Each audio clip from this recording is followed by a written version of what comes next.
Farmikos, 𝐂𝐈1. This is the CVT lesson for Jason. This is from 0 seconds to 2 minutes and 30 seconds. Joe Holmes, the guitar player that played some live concerts with Ozzy and David Lee Roth back in the 90s. Joe is awesome. I don't know why we don't hear more about him, Jason. To me, he's up there with Rhodes and Jakey Lee. He's that good. I'm on a Joe Holmes kick right now. This song's killer. Just amazing. All right, so it's double flat. So every string is down a whole step. This is a D. You can do your standard tuning concept from there. Okay, so first finger 2A. That's all you need to get started.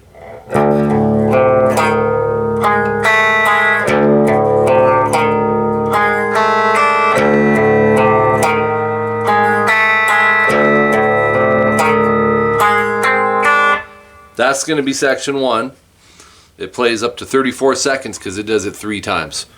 So go open E, 2A, leave everything down here. Open D, middle finger 3D. That's how Joe's doing it because they're doing a lot of close-ups on that, which was kind of cool. Everything's still ringing. Rest, third finger 3G, B open, and back to 3G. So, oops, let's do it again. Okay, then start the first 4 notes over. That's pretty consistent. And then 3G, open B, open E. So they have altered endings on each one of these. Kind of, you can split it into 4 pieces, equal parts. Then you go back to the first one. And then the fourth one, same first 4 notes. And then 3G, third finger, 3B, pinky, and go G, B, E. Okay, so I'll play the whole part for you.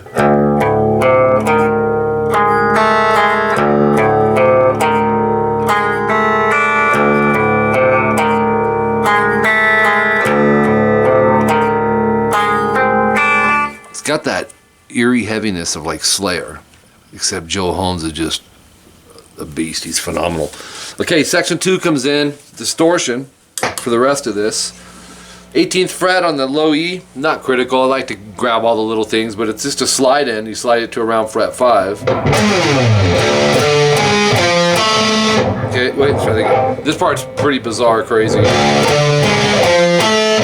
Oops.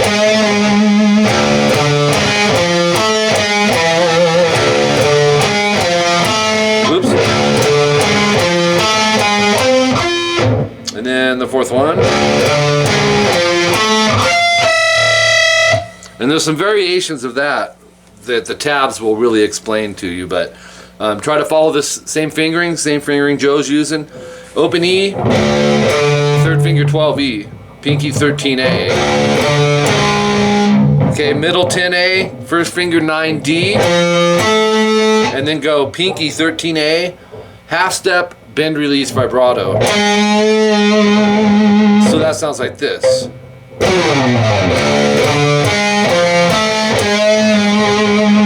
Okay, then similar to the beginning from this aspect, that a lot of repeats of the open 12, 13, 10, 9s going on. So you start that over. But when you go to 13A, pick that and go directly to 9A, vibrato. So your second one is this. Okay, then you start it over again. But this time after the 13A, go third finger 12D, and then third finger 12th fret G harmonic. It's just a natural harmonic. It's easy to miss that. Sometimes the octave harmonics sound like the played note. He's actually doing it as a harmonic. Okay, so that one once again is. And the last one, I love the 2 harmonics he uses at the end. You would start it over up to here, up to the 9D. Oops. And that's natural harmonics 5G and 7B. Then you got to be right above the fret wire. Softly pick and then release. Pick kind of hard. You can hear them vibratoing off each other and fighting each other. You want that. You want to hear both of them. That's got a hold over it. Okay, so, and you know, like I said, that comes in at 35 seconds. But you play that again. But when you'll see on your tabs the *1, a *2, and a *3. Basically, a vibrato and then 2 of the harmonics are going to change. And what they will change to, one of them is going to be a 13 low E vibrato. And you'll see *1 replacement for the second time. And then *2 and *3 replacement for the second time. Instead of harmonics, instead of going like this,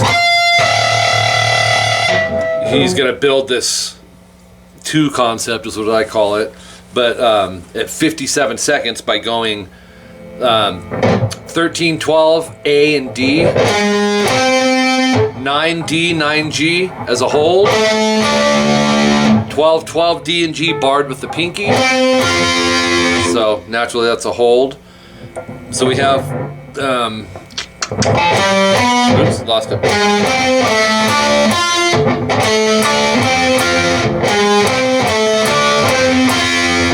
Okay, from there we go to 9, 11, G and B. From there we go to 12 on the B, 12 on the, or 12 on the G, 12 on the B. Use your 3rd and 4th finger. And there's an open high E after that. You listen really close, you'll hear that. So this little part was.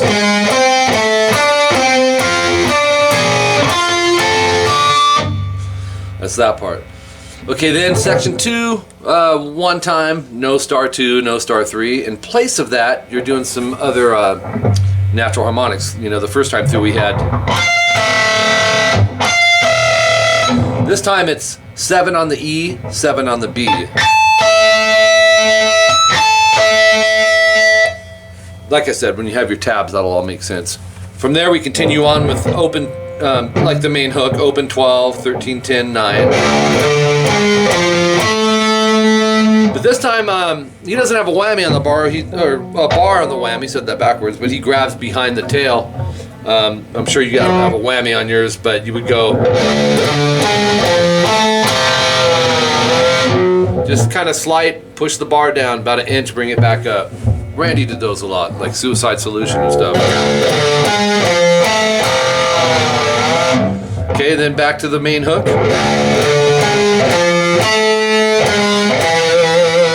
That's a repeat of a prior one. Play it once again.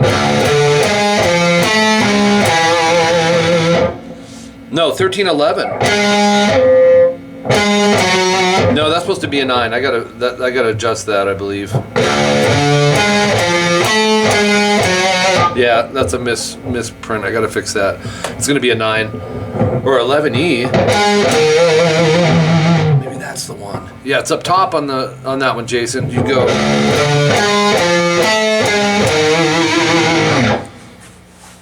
I need to make a note on that really quick so I don't forget. Actually, I just wrote it in. Okay, and then the main hook again with the 12G natural harmonic. So it sounds like this. This is at 118.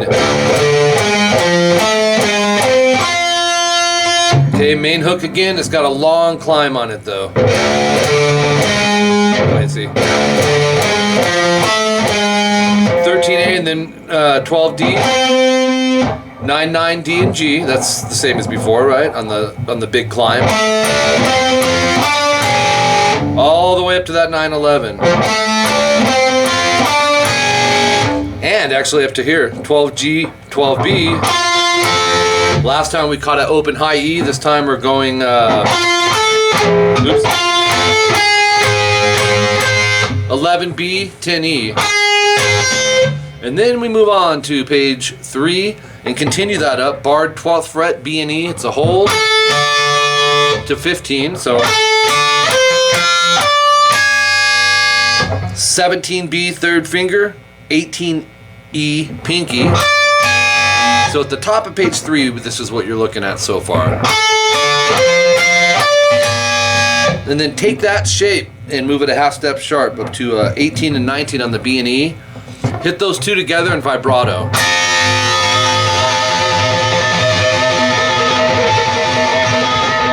until the next part comes in, which we're going to start now. Section 3 at 135.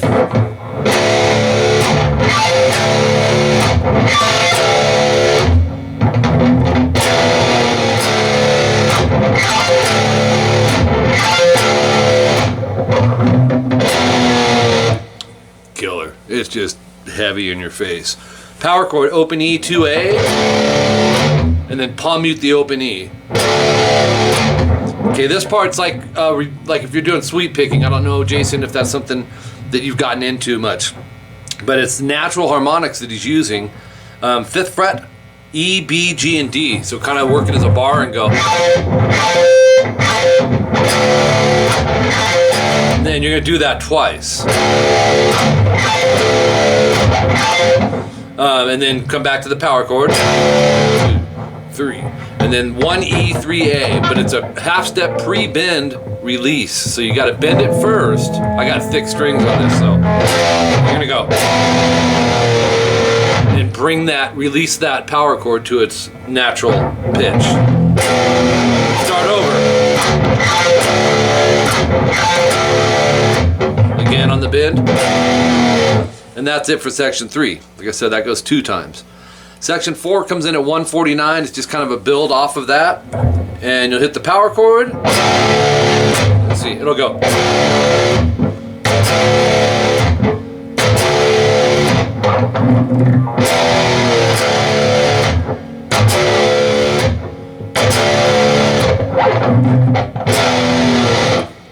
So you do the power chord, and then there's some fret hand muting, a quick upstroke. Just kind of aim, G, D, and A. Not a rake, it's actually a strum up into the power chord again. That goes twice. So you have power chord, then the mute with the power chord twice. And then the half step bend, maybe not quite a half step, but the power chord bend or release, strum release. Okay, that goes 4 times. The 4th time, you don't do this. So the 4th one goes.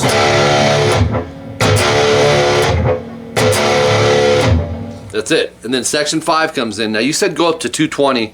I went up to 230 because I wanted to catch the whole riff for you, which will be.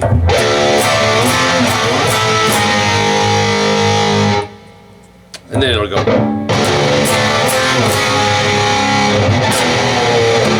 Alright, so let's break that down. Open E, but then you're going to bar the 2nd fret on the A and D, go 4G, 5B. Keep that chord shape stuck in your head because this is what Joe is using to move around with. So open and then directly into those A, D, G, B. Move it a step and a half sharp, 5, 5, 7, 8, right back to 2, 2, 4, 5. So it's. Then move it way up to 9, 9, 11, 12. And then move it a half step back, 8, 8, 10, 11. So.